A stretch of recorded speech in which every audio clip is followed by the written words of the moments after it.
Bapak Ibu, tadi dalam persiapan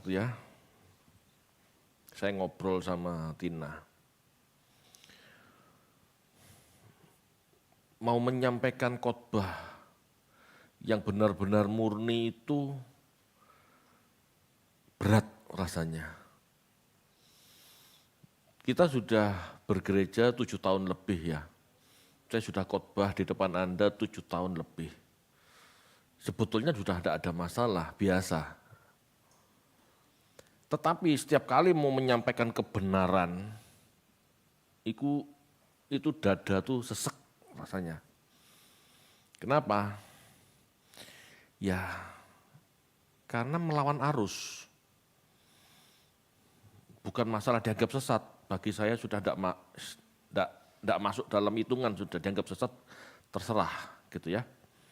Tetapi yang menjadi masalah itu, mungkinkah orang menerima ini? Mungkinkah orang menerima kebenaran yang murni? Nah, gundahnya hati saya seperti itu. Karena saya sebagai manusia juga merasakan, ini berat gitu loh, ini berat.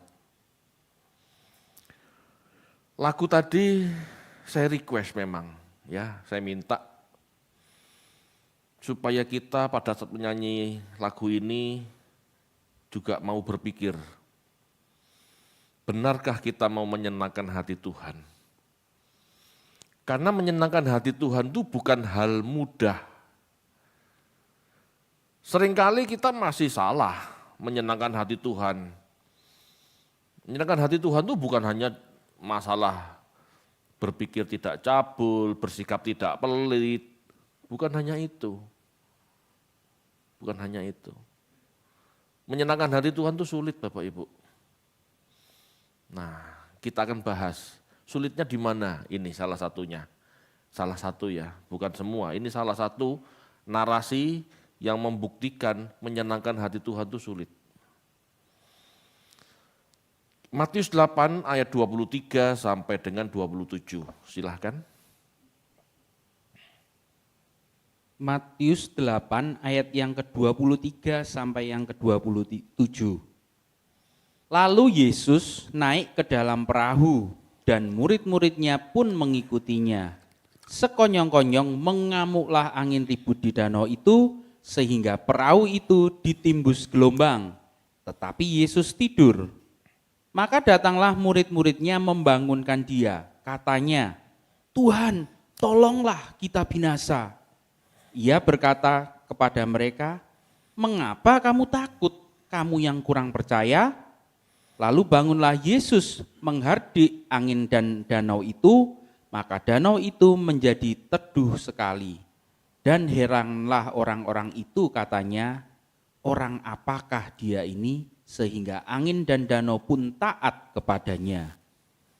Oke, Bapak Ibu, banyak orang Kristen membaca kisah ini langsung menyimpulkan bahwa Yesus dapat meredakan badai, mampu menguasai alam dan keadaannya, ya. Serta selalu mujizat ini yang ditekankan. Ya pasti iyalah karena dia diurapi Allah. Tetapi sesungguhnya bukan mujizat ini pesan utamanya. Bukan.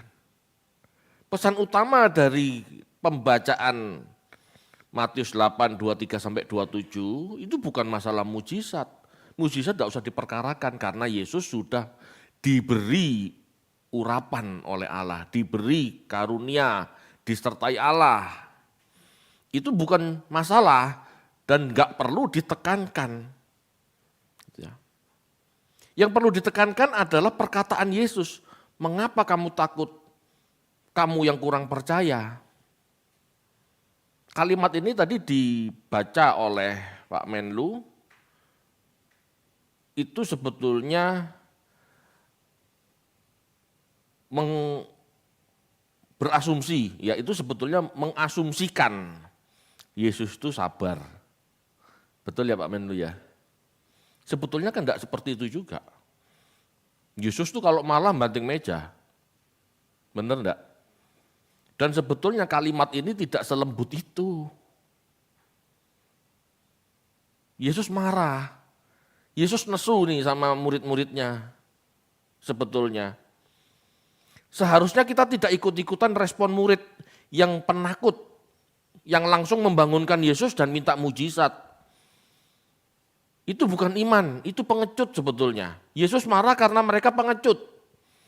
Yesus marah sebetulnya karena murid-murid tidak percaya. Halo, pernah enggak menghayati ayat ini seperti itu?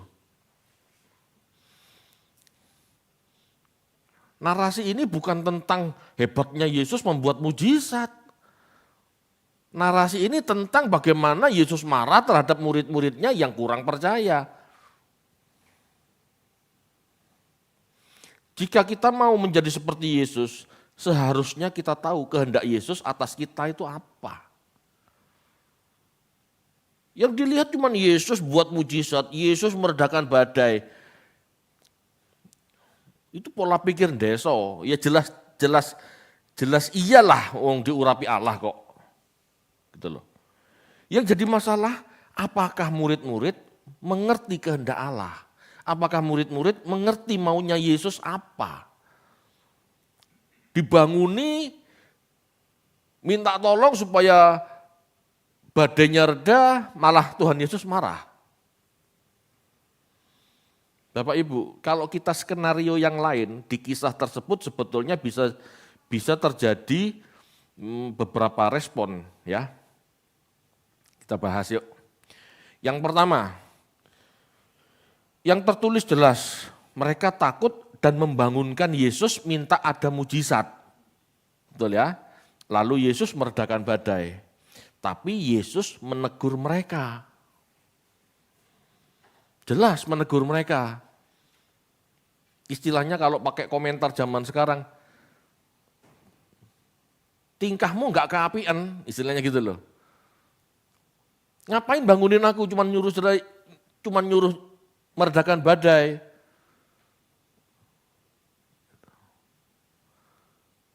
Bapak Ibu, ya, bisa dipahami, itulah iman awal murid-murid.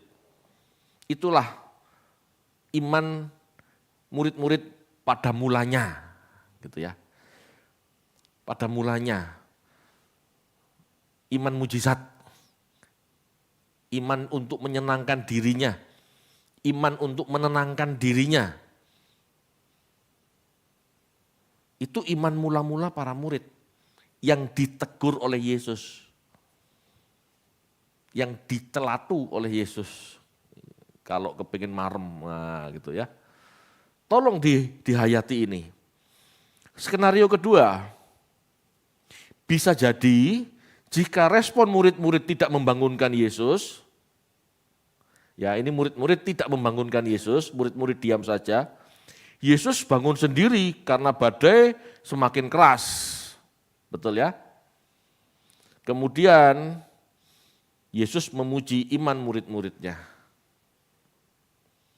Jadi Yesus tidak dibangunin, Yesus tidak digugah, Yesus bangun sendiri karena badainya tambah keras, lalu dia menghentikan badai, lalu dia melihat murid-muridnya, jempol kamu tidak bangunin aku.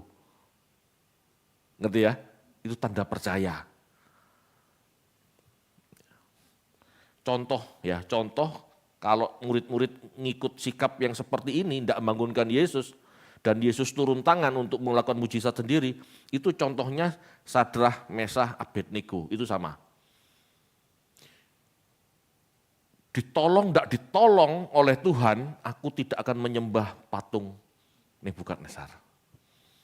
Ditolong, tidak ditolong oleh Tuhanku, aku tidak akan menyembah patung Tuanku Raja. Kan gitu? Betul enggak? Jadi sikap hatinya ini sudah benar dulu. Sikap hati Sadrah, Mesah, Abednego ditolong puji Tuhan, enggak ditolong tetap tidak akan melanggar, tetap percaya sama Tuhan. Pada akhirnya Tuhan menolong. Ya, ada sosok anak Allah yang hadir di dapur perapian. Itu sama. Lalu yang ketiga, responnya, bisa juga badai semakin keras.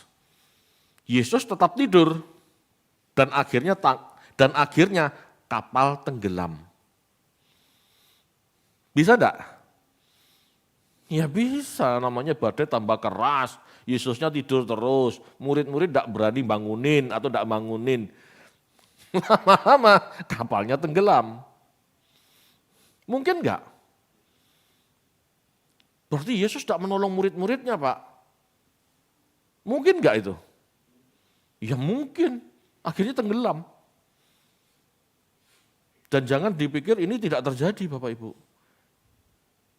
Kisah matinya murid-murid itu tanpa pertolongan Allah. 11 murid plus Paulus itu matinya tanpa pertolongan Allah. Tidak ada mujizat terjadi pada saat Petrus mati disalib. Dibalik lagi, tidak ada mujizat. Begitu juga dengan 10 rasul yang lain. Tidak ada mujizat yang menolong mereka. Hanya satu Yohanes. Itu pun tidak benar-benar tanpa mujizat. Itu pun tidak benar-benar ada mujizat ya, tidak benar-benar ada mujizat. Yohanes sempat digodok, sempat digoreng, bahkan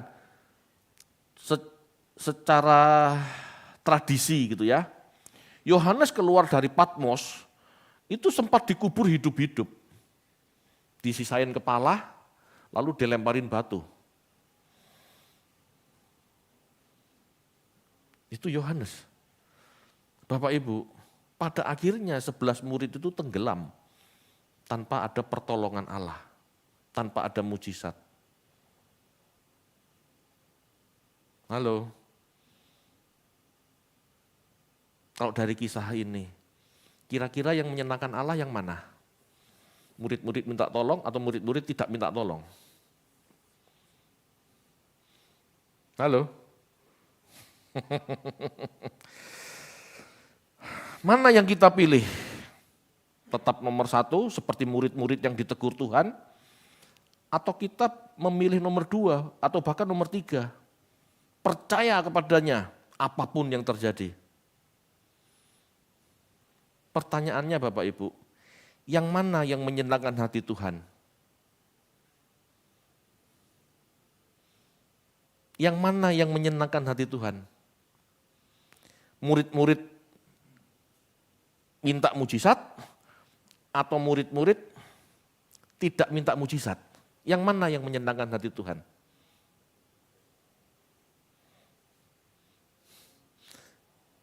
Jangan dipikir kita umat Tuhan minta mujizat dikabulkan itu Tuhan senang.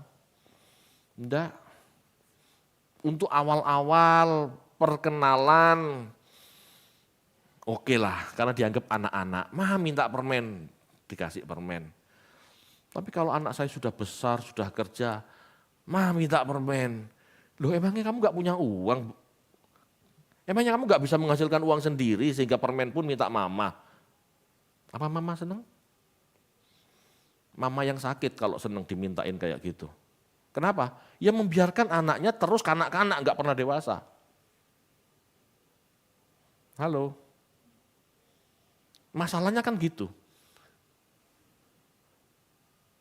Generasi stroberi ini sebetulnya bukan generasi stroberi. Sebetulnya bukan. Yang menciptakan generasi stroberi itu ya orang tua stroberi sebetulnya. Yang mendidik tidak pada tempatnya. Generasi ini boncos, generasi ini manja, karena yang mendidik siapa? Ya orang tua milenium yang salah mengajar, salah mendidik. Betul enggak?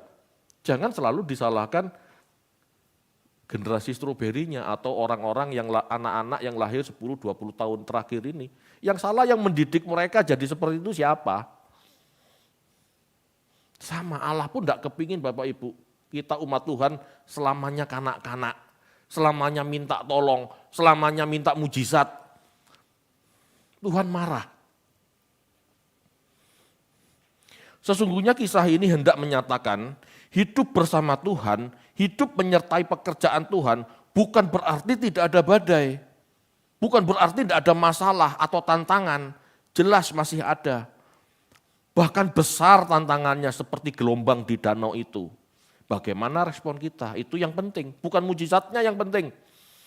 Tapi respon kita itu loh yang penting. Itu yang harus menjadi titik tekan pemikiran kita. Jangan sedikit-sedikit takut, sedikit-sedikit kurang percaya, sedikit-sedikit minta mujizat. Jelas Bapak Ibu ya, dalam kisah tadi jelas sekali. Meskipun Tuhan melakukan mujizat, Tuhan menegur murid-muridnya karena lemah iman. Tuhan lakukan mujizat, betul. Badai reda, betul. Tapi Tuhan marah sama murid-muridnya. Tidak kesenangan. Saat itu murid-muridnya tidak bisa menyenangkan Tuhan. Saat itu murid-muridnya tidak bisa nyanyi lagu tadi itu. Menyenangkan hati Tuhan. Lebih dari segalanya. Lah apa lebih dari segalanya kamu badai aja minta tolong.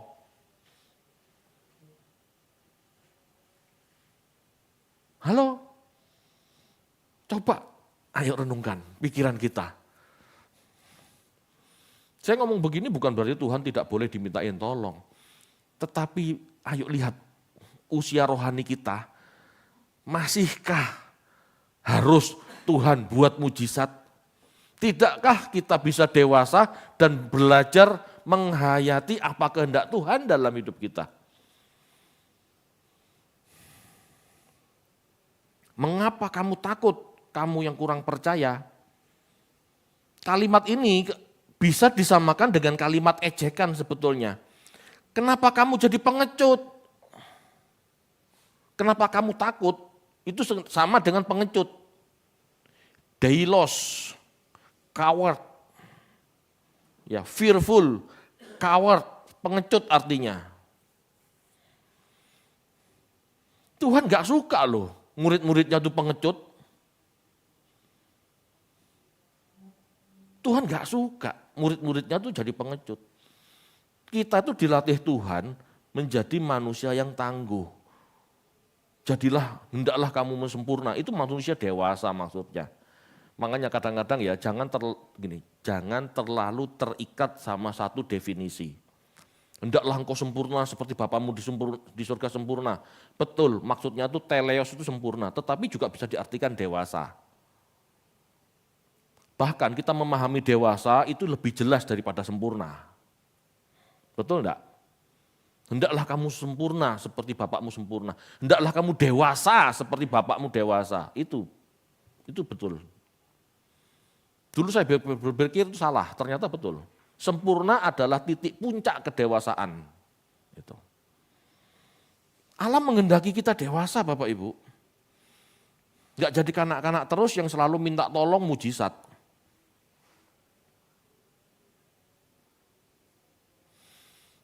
Hidup bersama Tuhan, mengiring pelayanannya, seharusnya kita belajar dan menikmati prosesnya.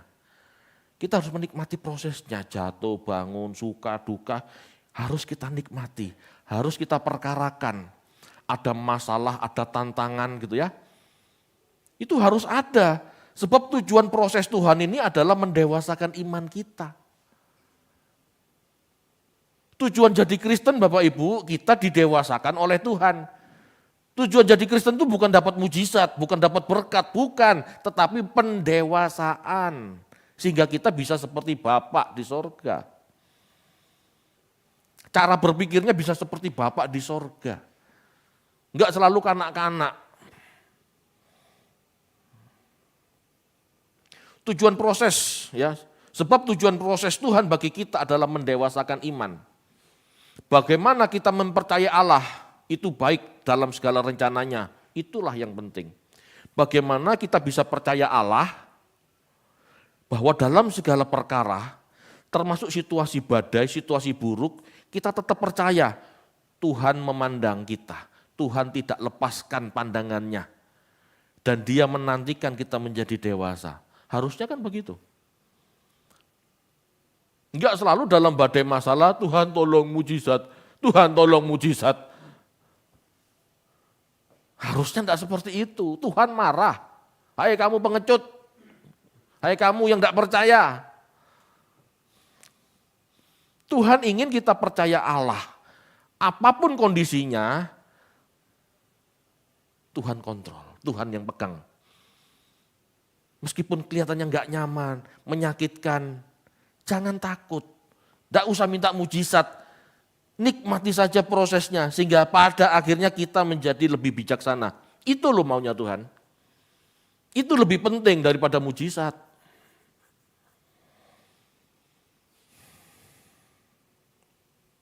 Mujizat bukan yang terpenting. Tetapi bagaimana kita memandang Allah dalam mendidik kita menjadi dewasa rohani, itu yang penting. Sekali lagi saya ulangi. Mujizat itu bukan yang terpenting. Tetapi bagaimana kita memandang Allah dalam mendidik kita menjadi dewasa rohani, itu yang penting. Bagaimana kita melalui prosesnya dan berprogres memiliki iman yang lebih dewasa, itu yang penting. Bukan mujizatnya, bukan pertolongannya. Kalau kata orang Jawa, pecah pikirannya, itu yang penting. Bukan pertolongannya. Halo. Bapak Ibu, jarang kita mendengar kebenaran seperti ini. Umumnya yang ditekankan mujizat. Enggak, ayo jujur baca ayat ini. Tuhan senang enggak kira-kira dalam pembacaan konteks ini? Enggak. Hai kamu pengecut. Gitu loh. Jangan selalu pembacaan kalimat itu diasosiasikan Tuhan tidak marah. Bolak-balik lu Tuhan marah di Alkitab itu. Bahkan ada di sebuah teks itu terindikasi diubah. Ya. Tuhan kalau engkau mampu, Tuhan kalau engkau mampu, engkau bisa menyembuhkan aku. Ternyata dalam teks tua itu bukan lalu kasihanlah, lalu Tuhan merasa kasihan gitu kan. Enggak. Lalu Tuhan marah dan menyembuhkan dia. Halo. Banyak kali Tuhan marah. Kenapa enggak ditunjukkan? Padahal Tuhan marah itu penting kita sadari. Kenapa? Karena kita mengecewakan dia. Kalau kita tampilkan Tuhan selalu baik, sabar, murah senyum, kita seolah-olah tidak pernah bersalah loh. Tapi kalau kalimatnya tuh, hai kamu pengecut, hai kamu tidak beriman, itu kan Tuhan marah. Itu bisa menjadi koreksi bagi kita bahwa aku salah. Tindakanku tidak menyenangkan Tuhan. Tindakanku membangunkan Yesus, minta tolong, ternyata membuat dia marah, ternyata membuat dia kecewa. Loh kenapa tidak berpikir seperti itu? Karena kita tidak pernah membayangkan Tuhan marah masalahnya. Seolah-olah Tuhan itu tidak pernah marah. Berulang kali Tuhan marah. Disitulah kita belajar bagaimana menyenangkan Tuhan sebetulnya. Kalau ingin menyenangkan Tuhan ya jangan buat Tuhan marah.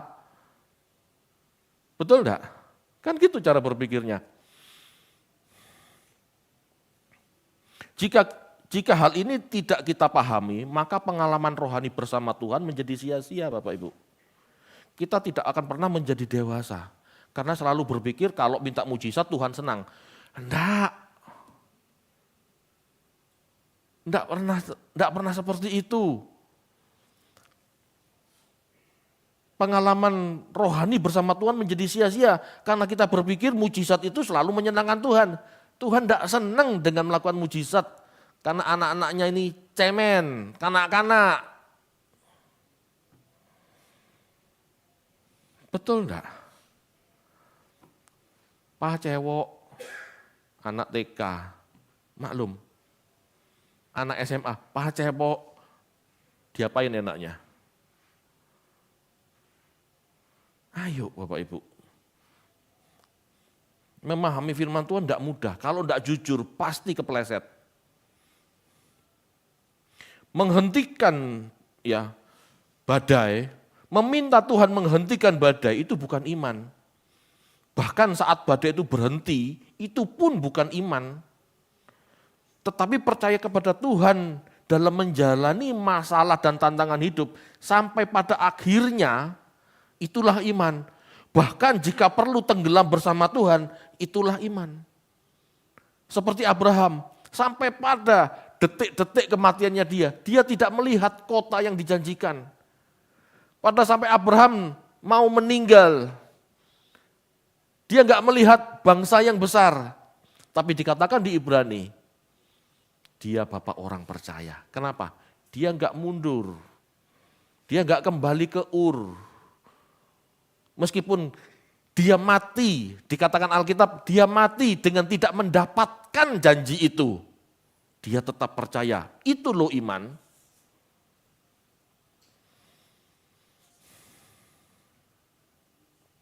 Bapak Ibu, mari relakan diri kita masuk dalam pembentukan iman yang dewasa. Masalah bisa muncul, kesalahan ya, masalah bisa muncul karena kesalahan kita. Tapi dari kesalahan itu kita bisa belajar pengalaman hidup yang salah dan bagaimana seharusnya menjadi lebih bijak. Itu lebih penting daripada pertolongan. Masalah juga bisa muncul dari panggilan atau penugasan Tuhan atas kita. Kita bisa mempersiapkan diri sebab Tuhan tidak akan memberi tugas tersebut jika kita tidak mampu. Bapak Ibu, kita tahu ya paket hidup kita masing-masing. Pada saat kita menerima paket hidup yang berat, yang seolah-olah gak mampu, gitu ya, tetap aja lakukan. Karena Tuhan sedang berproses. Meskipun kita kelihatannya gak mampu. Anda mikir jadi gembala itu mudah. Pusing Bapak Ibu. Apalagi buat orang seperti saya, yang sebetulnya tidak mau tahu urusan orang sebetulnya. Saya ini kan bukan orang kepo. Sedangkan sebagai gembala itu kan harus kepo. Itu berat. Saya harus tahu kondisi jemaat. Itu berat bagi saya. Mungkin ada sebagian orang yang senang cari tahu gitu ya. Itu enggak berat karena memang begitulah naturnya. Tapi bagi orang seperti saya, nggak suka ngurusin urusan orang kan. Tetapi saya harus belajar untuk memperdulikan orang lain. Dilalui, ya lalui, berat, kadang-kadang disalahpahami, berat, tapi lalui saja. Karena Tuhan sedang memproses saya belajar menghidupi prosesnya. Hasilnya nggak tahu, yang penting kita belajar lakukan saja. Iman bukan saat masalah atau penugasan selesai. Iman adalah saat kita teguh percaya kepadanya dalam masalah atau penugasan. Kita mampu menyelesaikannya dan menjadi seperti yang diharapkan. Apa penugasan Anda? Apa masalah hidup yang Tuhan taruh dalam diri Anda? Lalui saja. Lalui saja. Renungkan dan jadilah bijak. Itu yang Allah harapkan. Setiap masalah yang kita alami pasti membuat kita lebih bijaksana, pasti. Masalahnya kalau tidak mau belajar, gak ngerti bijaksananya apa ya Pak, tidak ngerti, tidak belajar. Tapi kalau terus belajar, terus menghidupi prosesnya, kenapa ya begini, kenapa begitu ya, kenapa Tuhan taruh ini ya. Suatu saat kita bisa bijaksana, oh maunya Tuhan begini. Bapak, Ibu, Allah itu kepingin kita dewasa dan bijaksana dalam menghidupi segala sesuatu. Sehingga suatu saat kita bisa mengimpartasi bijaksana itu pada generasi berikutnya supaya mereka juga tertolong. Mereka menjadi dewasa, tertolong karena dewasa, bukan tertolong karena mujizat. Halo, ayo. Ada orang berhutang banyak, lalu jebret jatuh tempo tidak bisa bayar, butuh mujizat. Generasi berikutnya begitu lagi, enggak, kapan dewasanya? Tetapi generasi kita mengalami proses Tuhan. Begitu hutang jatuh tempo, kita harus bayar, kita gagal bayar, kita dihujat, dicaci maki, dikejar debt collector, apa hikmatnya? Oh, Tuhan berharap kita enggak gampang-gampang hutangan. Loh, ini kan perubahan. Sehingga akhirnya hidupnya semakin bijaksana, enggak dikit-dikit hutang. Kalau ini diimpartasikan kepada generasi di bawah kita, maka anak cucu kita juga tidak gampang-gampang hutangan. Mereka akan terhindar dari namanya kelilit hutang. Pada titik akhir, titik puncaknya, mereka nggak akan minta mujizat untuk menutup hutang. Kenapa? Karena mereka semakin bijaksana menggunakan uang. Loh, kan begitu. Tujuannya itu loh pendidikan Kristen itu, bukan mujizat. Pak David anti mujizat ya, Pak David tidak suka ada mujizat. Loh, saya senang Bapak Ibu dapat mujizat. Tapi kan kita harus juga mengerti, kehendak Tuhan kan bukan kita untuk dapat mujizat terus. Kehendak Tuhan supaya kita tuh hidup bijaksana. Dikatakan kan seperti itu di firman Tuhan, supaya kita hidup bijaksana. Itu lebih penting daripada mujizat. Bagi Tuhan mujizat tidak ada sulitnya. Yang sulit itu kita menjadi bijaksana, itu loh sulit. Kalau Tuhan cuma buat mujizat, air jadi anggur gampang. Tutup hutang gampang. Yang sulit itu membuat kita bijaksana, itu loh Tuhan sulit. Kenapa? Karena kita sendiri yang keras kepala tidak mau dididik. Itu yang penting bagi Tuhan.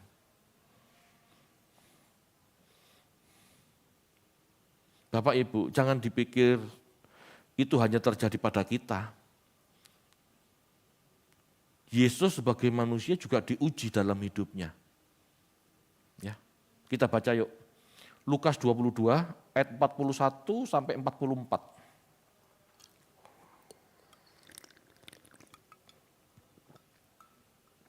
Lukas 22 ayat 41 sampai 44.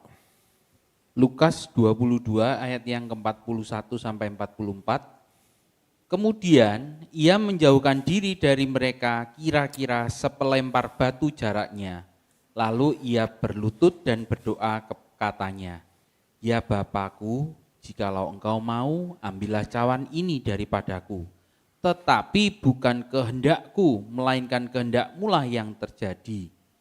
Maka seorang malaikat dari langit menampakkan diri kepadanya untuk memberi kekuatan kepadanya. Ia sangat ketakutan dan makin bersungguh-sungguh berdoa. Peluhnya menjadi seperti titik-titik darah yang bertetesan ke tanah. Sampai 44 itu ya. Oke. Narasi itu Bapak Ibu tidak hanya ada di Lukas, betul? Di Matius ada, di Markus juga ada. Sebentar. Ini penting.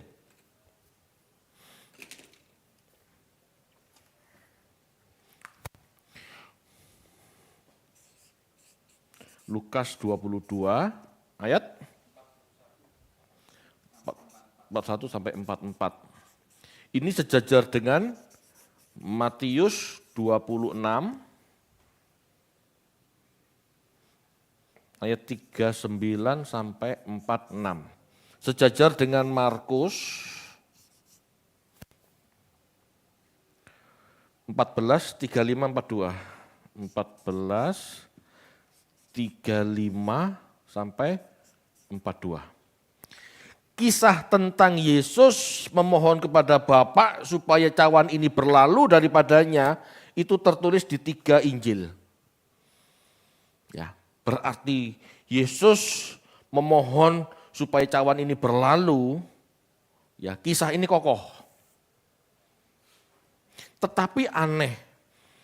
Yang di Lukas ini ada narasi. Coba Pak baca 43 sama 44-nya. Kita ulang lagi. Ya.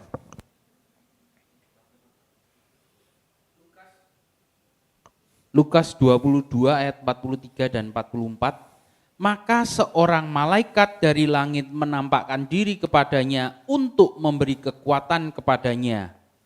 Ia sangat ketakutan dan makin bersungguh-sungguh berdoa. Peluhnya menjadi seperti titik-titik darah yang bertetesan ke tanah. Bapak Ibu, di Lukas ada kisah malaikat memberi kekuatan pada Yesus.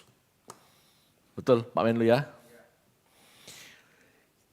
Ayat-ayat ini tidak ada sesungguhnya di Matius maupun di Markus. Malaikat memberi kekuatan kepada Yesus adanya di Lukas. Nah Pak, berarti enak dalam kelemahan Yesus diberi kekuatan oleh malaikat. Enggak. Di dua ayat ini tidak ada. Berarti ayat 43 dan 44 itu diragukan. Yesus tidak menerima kekuatan dari malaikat. Yesus menjalani salibnya sendiri, tanpa kekuatan dari malaikat, tanpa ada subsidi kekuatan. Sesungguhnya tidak ada dalam teks tertua, manuskrip Alexandria, tidak menyebutkan adanya malaikat memberi kekuatan kepada Yesus, tidak ada. Tidak ada intervensi Allah dalam penugasan Yesus sebagai manusia menebus manusia lainnya, tidak ada. Ini penting Bapak Ibu. Ini penting. Jadi jangan berpikir pada saat ujian kita itu boleh minta tolong Tuhan. Yang namanya ujian itu tidak boleh minta tolong teman. Betul enggak?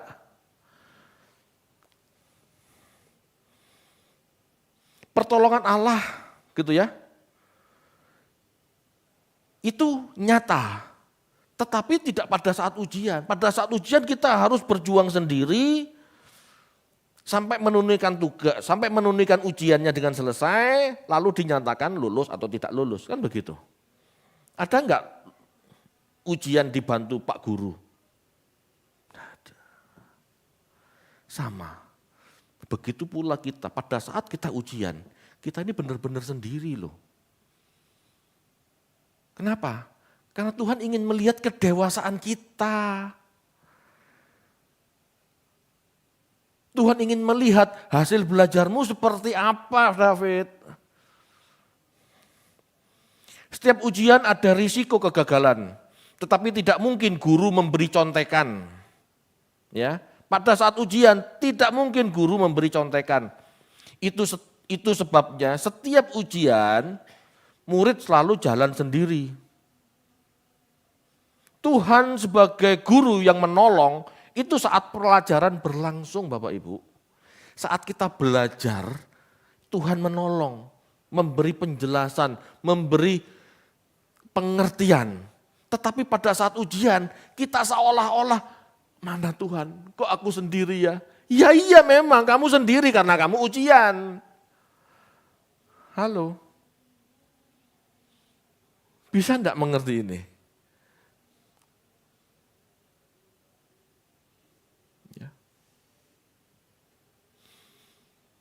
Bahkan Bapak Ibu, ya bahkan Yesus pernah berteriak di salib, Eloi Eloi lama sabachthani. Itu bukti bahwa dia sendirian. Kalau kita mau seperti Yesus, ya kita pada saat ujian ya harus sendirian. Dulu kan saya tanya, kenapa Tuhan pada saat aku masalahku kok merasa sendiri ya, kok Tuhan kok jauh? Ya memang namanya ujian kok. Mulai sekarang jangan bingung Bapak Ibu kalau Anda mengalami masalah lalu Tuhan merasa jauh. Sebetulnya enggak jauh, dia melihat dari jauh. Karena kita sedang ujian, lah maksud ujian diewangi, kan enggak fair. Ada saat-saat hidup seperti itu di mana kita sendiri, ya kita harus menang melawan ujian. Ya, kita harus menang melalui ujian itu. Sehingga pada akhirnya Tuhan berkata, engkau anakku, masuklah dalam rumah Bapamu. Itu tanda kita lulus.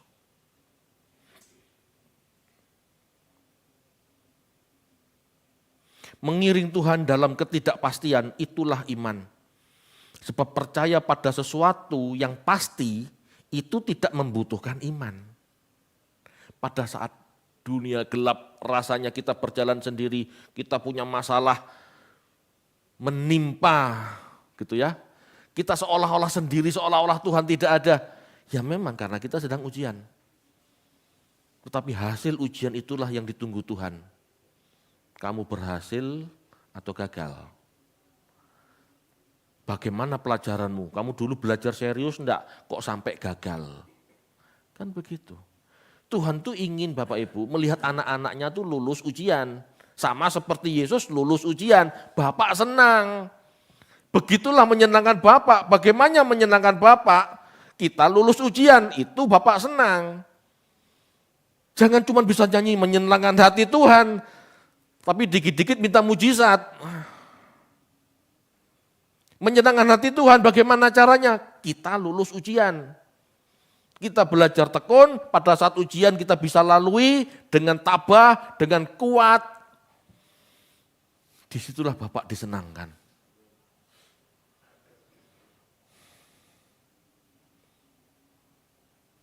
Bapak Ibu, Tuhan sedang mencari orang-orang yang mau beriman dengan dewasa. Ya. Tuhan katakan, jika anak manusia itu datang, adakah ia mendapati iman di bumi? Kalau Bapak Ibu baca kalimat ini, ya konteksnya adalah bukan tentang iman yang dikabulkan, tetapi tentang seorang janda yang terus-menerus berharap pembelaan seorang hakim, yang jelas-jelas hakim itu lalim. Sudahkah kita bertahan meskipun ada badai?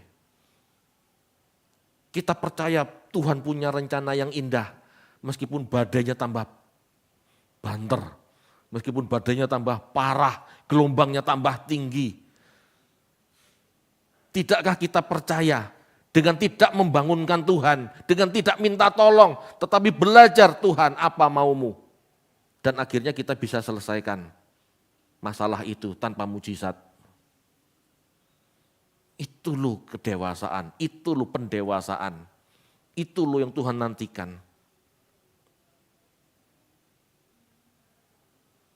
Seperti Abraham Bapak Ibu, Tuhan menginginkan setiap orang percaya memiliki iman yang teguh, berani berjalan bersama Tuhan, terus berharap meskipun tanpa ada tanda-tanda pertolongan.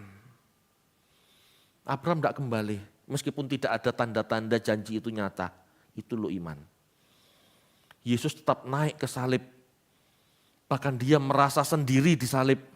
Tapi dia enggak turun dari salib. Itu loh beriman.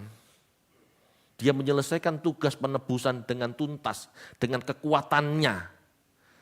Tanpa intervensi Tuhan. Tanpa mujizat dari Allah untuk melepaskan dari cawan. Enggak. Naik-naik, meskipun gentar, naik-naik. Dia menyelesaikan dengan tuntas panggilannya, meskipun harus berdarah-darah. Oleh sebab itu ia dimuliakan. Amin. Kalau dikit-dikit pertolongan, dikit-dikit mujizat, lalu dimuliakan. Lah dimuliakan dari mana untuk ewangi kok? Halo, bisa enggak sampai di sini pertimbangannya? Paham enggak Pak? Ayo dipakai. Dipakai. Lalu kalau gitu berarti Tuhan enggak menolong Pak. Tuhan menolong. Dengan cara gimana? Kamu diberi firman, kamu diajar yang benar. Supaya kamu bersiap pada saat itu datang, kamu sanggup melaluinya. Itu pertolongan Tuhan. Tapi enggak fair. Kalau kamu menunggu dimuliakan, padahal kamu menang juga karena pertolongan mujizat. Tidak fair. 11 murid Bapak Ibu, tidak ada yang mendapatkan pertolongan. Mereka mati mengenaskan semua, tapi tidak ada satupun yang menyangkali iman. Itu loh layak dimuliakan. Tuhan gak menghendaki kita jadi cengeng. Tuhan menghendaki kita jadi tangguh. Berat Pak. Ya memang berat. Siapa ngomong ringan? Tapi inilah panggilan Kristen. Kalau gitu kan kita mati semua Pak. Ya enggak harus mati semua. Kan panggilan hidup masing-masing orang kan berbeda. Kan Tuhan tidak akan memberi pencobaan melampaui kekuatan kita. Tetapi setiap orang pasti dicobai. Kenapa? Ya untuk menentukan kamu tuh kuat apa tidak, kedewasaan kita sampai di mana, kan begitu. Halo. Amin Bapak Ibu. Enggak ada jawaban. Stres semua ya. Ya enggak apa-apa. Itulah kebenaran firman. Kalau mau jujur begitu. Amin. Mari kita berdoa.